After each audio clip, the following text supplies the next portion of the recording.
issei for the high school DXD, baby! Had a omnitrix. Let's get into it.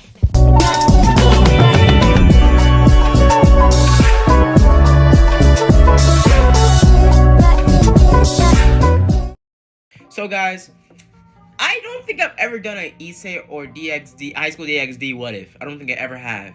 But I'm going to jump into it because I haven't watched this series in a solid couple years. And I'm about to rewatch it all for this what if. So let's just dive right into the fanfiction. And let's just dive into how issei, attaining an omnitrix, able to transform into an array of different species, how would that change him? How would that change the story, the progress, and issei as a character? So let's just dive right into it. We start our story off with, well, issei, with his childhood. And issei's childhood would be similar a little bit differently because issei's, well, father would have had some sort of connection with his, well, grandpa. And issei's grandpa would have constantly been over their house when he was younger, but his younger mind, his child mind, wouldn't really comprehend what his father was doing or arguing with his grandpa over.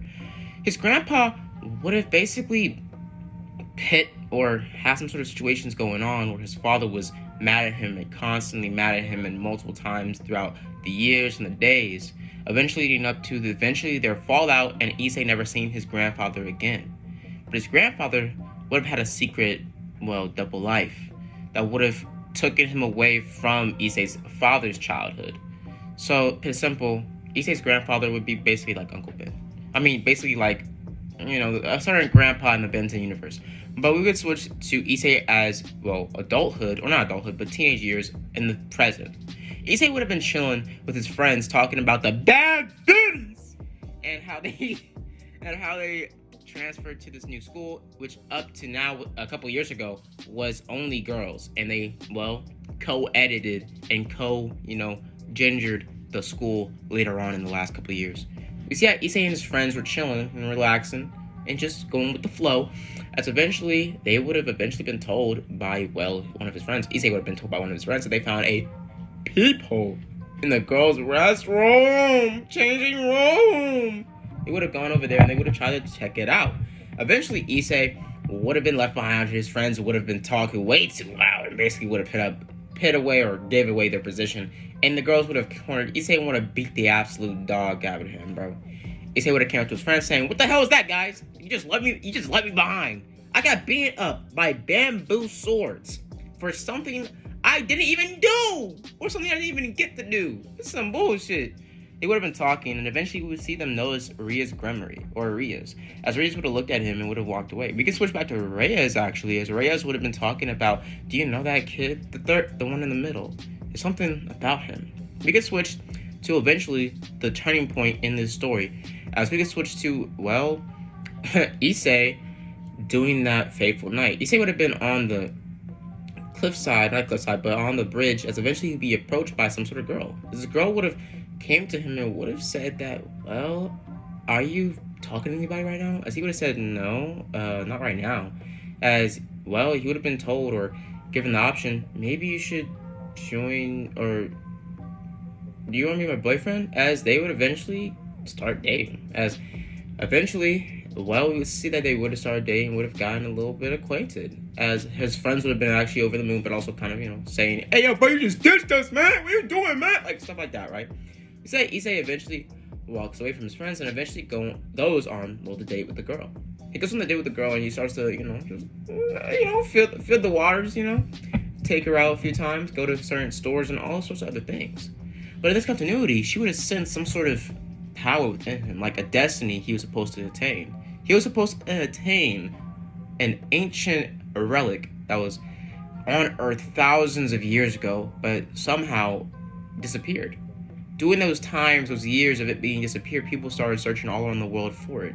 And this certain object was even more powerful than the dragon's secret gear, as people were saying that it was an ancient relic, and with certain psychic abilities and certain people to read people's fortunes, you can figure out if the next human and the next person in the world would come across this relic, this item of pure power made from a very ancient being off Earth.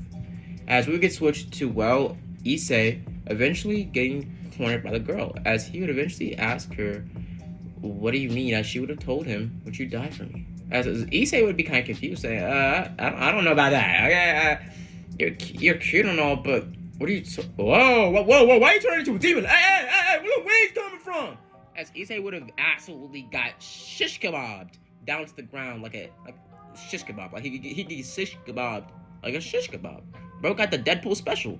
Nah, he got absolutely Francis Deadpool special, bro. Got absolutely kaput. Issei would have been on the ground. So you see that Issei would have started to crawl, having a little bit more adrenaline pumping through his veins, as he would have started to think more and more about his life, him yelling out for help. Eventually, Issei seeing something come down to the sky. It's a huge crater would have fell right before Issei, pushing Issei back a little bit, but pushing him enough to be pushed back into a nearby crater, as he would have fell into a crater next to the omnitrix, or next to a silver orb. It would have opened up, and it would have been a green glowing light, as Issei would have opened out his arm or his hand up into the sky, not really going for the orb, but well, the omnitrix would have sensed his arm and would have hopped on his wrist. Issei would have been yelling out in pain, but eventually his body would have started to not move. He would start to die slowly. The omnitrix would have started to activate, trying to turn into an alien to save his life, since it's that function is a thing. If you don't know, if the omnitrix user is in absolute peril, the omnitrix will somehow transform him into an alien suited for that situation to keep him alive. So we would see that Issei would have been yelling out, talking about Rias, and eventually Rias would have appeared, as she would have saved him, and would have also noticed the omnitrix on his wrist, saying that he's the chosen one, or he's the one that transcends the sacred gear. As eventually we could switch to Issei waking up the next day, butterball booty hanging balls out, Diddy Party special birthday suit just next to Ria's in his room, as pretty much he would have just skied away or just ran away out of his room, or out of his bed actually, as he would have been saying, what happened? Did I black out my first time? What type of idiot blacks out their first time with a bad biddy? As he would have eventually been told that he didn't do anything, but eventually his parents would have even walked in after he would have told Rias to get covered, as they would have said, his mom would have went back down telling his dad that, well, Dino, our son, has a whole ass bitch in his room!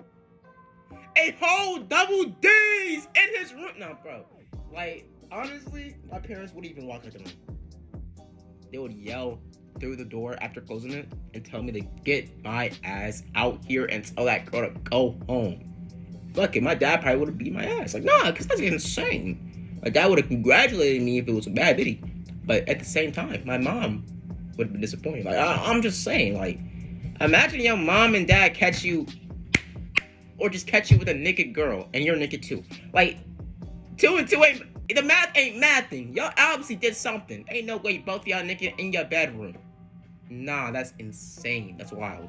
But we could switch to, well, Issei and his parents talking, as they would have asked what was up with his new watch and blah, blah, blah, blah, as his father would have actually noticed the logo from somewhere else, but he would have been basically caught off guard after he would have been told to, well, he would have been told like a straight bold-faced lie by Rias, but we would get shown Rias' early on devilish powers to basically, well, change and manipulate the memories of humans. So devils and, well, angels wouldn't be detected, because they would be able to, well, after their missions were completed or after they would have been found, they would instantly just change people's memories and make so they won't know about their existence.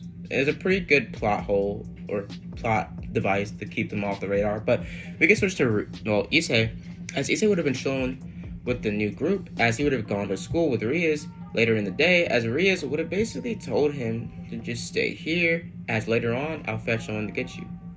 As Issei would have been confused, saying, what do you mean, fetch me? As Issei out of nowhere would have been absolutely kaboodled by one of his friends. And me personally, if my friend ever punches me like that, we're fighting. Nah, we're fighting. I don't care if you're my freaking brother. I don't care. I don't care if we've been friends since, like, first grade, bro. If you punch me that hard, sending me flying into a nearby school pillar, bro, I'm absolutely cracking your kneecaps, bro. I'm going mafia boss on you, bro, because that's insane. That's a different level of disrespectful, bro. That's one of Issei's top tier negative or moments, bro.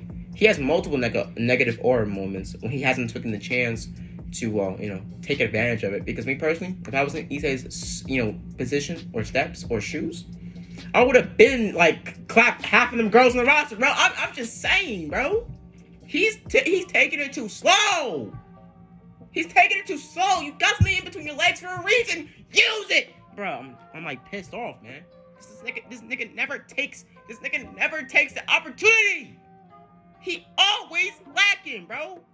Come on, man. Do it. Damn. I'm so pressed because there's so many niggas in the anime community, so many protagonists that absolutely do not know how to take an opportunity, bro. Take Tatsume for a reason.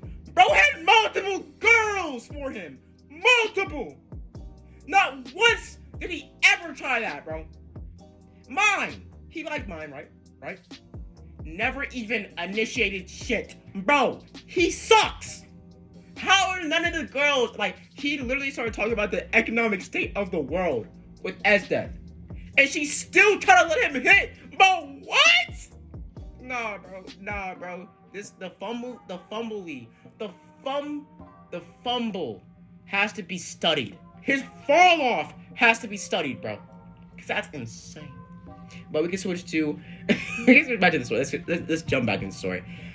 After that would have happened, we see that Issei would have basically just told his friends that he was in a pair of double D's last night. His friends would have said, "What do you mean, man? Disrespect us like that, man? You just gonna throw us up to the side like that, man?" And he would have said, "Nah, bro, it's not like that. It's not like that." Eventually, they would have been told and talked to, as they would have also asked him about what happened on his wrist or what was going on with his wrist, as Tatsume would have said it was just a souvenir he got a couple days ago, or he got a souvenir he got last night. As he would have walked away, as Issei would have been confused on what did this thing even do. Esdeath wouldn't really explain too much about it, saying that it was a sacred relic, but she'll explain more in it later. As Issei would have tried to mess with it, but he would have been switched back to a flashback of, Rhea saying, "Don't mess with it during public time, or don't even touch it until I tell you the okay." It's pretty much, we see that Issei starts to look at it, and eventually he gets interrupted after he's waiting later after class and after school to be fetched by this so-called acquaintance of Rhea's. As eventually the blonde-haired bitty-batty man shows up from earlier on in the series, where everybody's hating on him because every girl wants to and every guy wants to bop him in the face. But it gets switched to him basically saying, "Let's go, I'm here to fetch you for Rhea's." As all the girls would say, "Oh, don't do it, you're gonna catch pervert." Bro, what? What is Issei's oh my god, bro, what is representation in this school, bro? What is his name in this school? Because ain't no way they said that, bro. He's cooked. Nah, he's cooked. How does every girl in the school think you're an absolute pervert, bro? You're cooked. You're done, bro. You're done, Issei. You're done. You're never gonna get coochie in your life, bro. Until that comes to this story, I'm gonna make Issei a player, bro. Don't play with me like that. Let's be real. Ben 10 had that riz, bro. He had that gun. I would say he did fumble a little bit with that forearms girl. I'm just saying, bro. She was mad. I'm playing. But let's get switched back to Issei talking to Rhea's after he would have been picked up by the blonde-haired kid. In part 2, I'll explain all the names, but right now I'm just getting the basis of the story outline. But we get switched to Issei talking to Rhea, so the Rhea would eventually tell him that, you're now a demon. As he would have been confused, come again now? I beg your finest pardon? Eventually he would have told him that you are a demon, and that, your girlfriend, or whatever her name was actually a fallen angel. Demons and fallen angels are very different, because fallen angels have already disgraced God's will and are already beyond God's, forgiveness, which is actually bonkers to me, because how in the heck are they saying this? But God is all about forgiveness and repentance,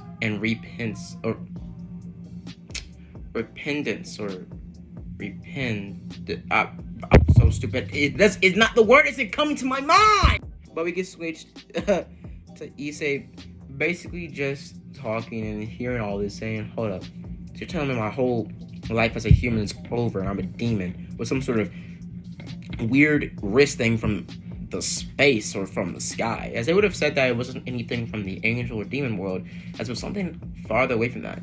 He would have been told that aliens do exist, and they have, and there are different celestial beings that cover those aliens, well, pretty much their spiritual and pretty much religious paths. So basically, it's different celestial creatures.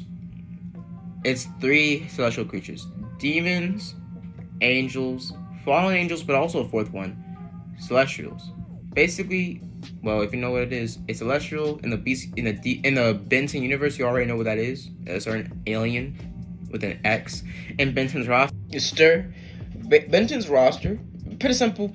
It would have been about multiple different species and aliens, as he would have been told by that. But there's also 4 different celestial beings that transcended those creatures, like celestials, fallen angels, and demons. So that was it. So basically, while Issei would have been kind of confused being told all about this and about how there are different creatures and how aliens are real and all this other stuff, but eventually Reese would have told him to calm down, but that he has a sacred gear or a secret item that was made thousands of years ago by an ancient being named Azimuth. And this ancient object was made, or one of many made, out of the decades. It was one that used to be owned by an ancient user or a person a couple 50, 20 years ago named, well, Albedo. And there was also a couple others from different parts of the globe that made their own omnitrixes, but they all failed or blew up their star system. But pretty simple, the omnitrix, there is only 3 versions of the omnitrix in the universe. The one he has now, which is, well, the second one, or the first one basically. The original one made by the Azimuth, the very first one. The second one, which is pretty much the upgraded one, basically it has different features and stuff like that. Basically, the original one, the Omniverse Omnitrix, and Albedo's Omnitrix, or Ultimatrix actually. And actually it's about 4. So basically, in the universe, there is multiple different Omnitrixes owned by different creatures, and around the world, like multiple fallen angels have them, and demons have them, and angels have them. So basically, there is Albedo's Ultimatrix. Actually, no, the Albedo's Ultimatrix is Ben's Ultimatrix because he took it from him in the TV show. So the Ultimatrix, Benton's Omniverse Omnitrix, and the OG Omnitrix, and Albedo's original Omnitrix that he made himself. So there is about 4 in total, and Ben, or Tatsume, has the original one Benton had in the original 2000 series.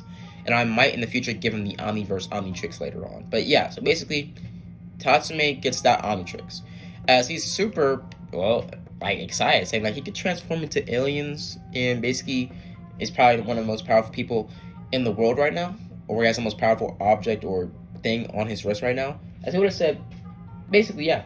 As Tatsume would have been actually over the moon saying, "This is awesome," yada yada yada, just yapping to himself. But eventually she would have told him that you're going to have to start doing training, but also that soon you're going to go up against different creatures and different people that will try to take it from you and will try to kill you, since you are a big threat to both sides. So basically, Issei is told this, and Issei is actually kind of shocked, but also kind of a little bit excited for this new change of, adventure. As eventually, Issei dips out. We can switch to Issei and everybody else chilling, just basically relaxing and doing their thing. As we had Issei eventually, just closing on my backpack since I'm going on vacation soon to Virginia. So yeah, that's it. But basically, we can switch to, Issei just getting ready to go to school. After that, we can switch to Issei, basically doing another mission, as he would not doing a mission, but he would have been told that he's going to be doing some, demon heights, or basically going to another place to basically do a demon type of thing, I guess, or whatever. As basically Issei would have been told to do his little bit of, basically getting into the mood and pretty much groove of being a demon and doing certain things for humans alike, basically being summoned to do cosplay and other things and tricks like that. Eventually we get switched to Issei doing another task, as eventually you would have been told to teleport there, but the teleportation wouldn't work. So they would have been told to just, they would have threw his ass on a bike and told him to figure it out. As Issei would have started to book it, as eventually Issei would have figured out maybe it's time for him to go for the omnitrix. Maybe it might help him in the situation. So Issei, with his cocky-ish personality mixed with a little bit of Benton's personality since the butterfly effect, he would have transformed into, well, accelerate. As he would have looked at the omnitrix and basically looked at his hands, looking at the claws and looking at his tail, saying, "This is awesome." As he would have started to try to run for it, but him getting booked almost on the coast of Japan, being absolutely flabbergasted on how fast he went. He would start to run around the whole place, figuring out the speed and trying to get a hold of it. Eventually, him finding the address he was supposed to be at, as he would have opened the door and basically would have just appeared right in front of the dude. As the dude would yell and say, "Are you?" And he would say, "Yeah, I'm the demon you called." As they would have been starting to talk about it, and basically he would have been told to do some tricks, as he would have started to just juggle, start wagging his tail, and start to basically run on the ceiling. Flash, supercell type, speed. As eventually we could switch to him basically timing out, as they would have started to continue their talk and started to talk about Dragon Ball Z. And you obviously know that references. But we get switched to after that, after Issei would have just walked away after just debating with this guy, but also being kind of happy that he is able to do that. He looked at different icons throughout the omnitrix as he was walking down the street with his bike, figuring out that, well, he has a lot, about 10 to 11 in total. Him eventually looking over as he would have seen some sort of girl walking towards him, noticing that it was some sort of familiar aura, saying maybe it's a guy from earlier, and even been interrupted by, well, some sort of random girl, as she would have appeared popping out her wings, showing herself to be a fallen angel, as she would have said that she was supposed to take care of you, but it doesn't matter, I'll take care of you myself. As she goes for an attack, but Issei says this is time to go for it, as it's been around 10 minutes now, and it just went back to green, as, well, Issei presses down on it, not even looking at the omnitrix transformation, as he transforms into Diamond Head, as he takes the impact pretty easily and basically hits her with the multiple shards of diamonds, pushing her back and basically cutting off all her clothes. As she would have said, "You activated it. I don't have time for this. I have better things to do. I'll let someone else handle this." As she fades off and flies away. As Issei is actually really shocked, but also really happy by this.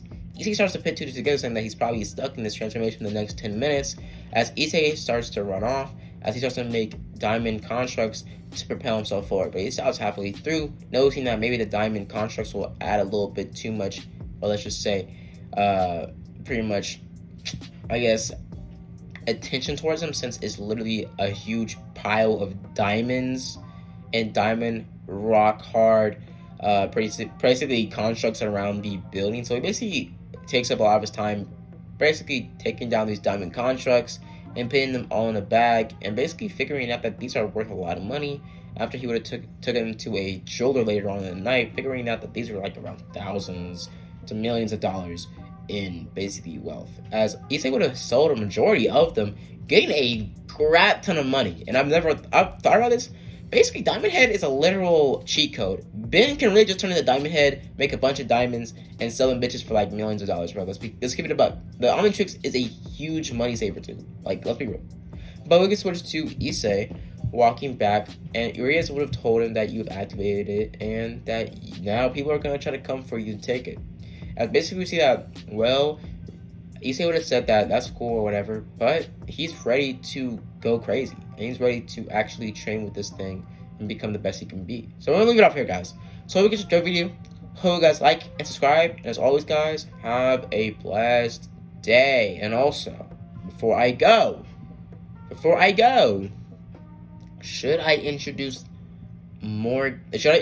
Benton villains alongside the angels and demons and all that other stuff? Should I? Or should I not? But let's dive out of this. As always, guys, have a blessed day. Deuces. And see you guys later. Bye.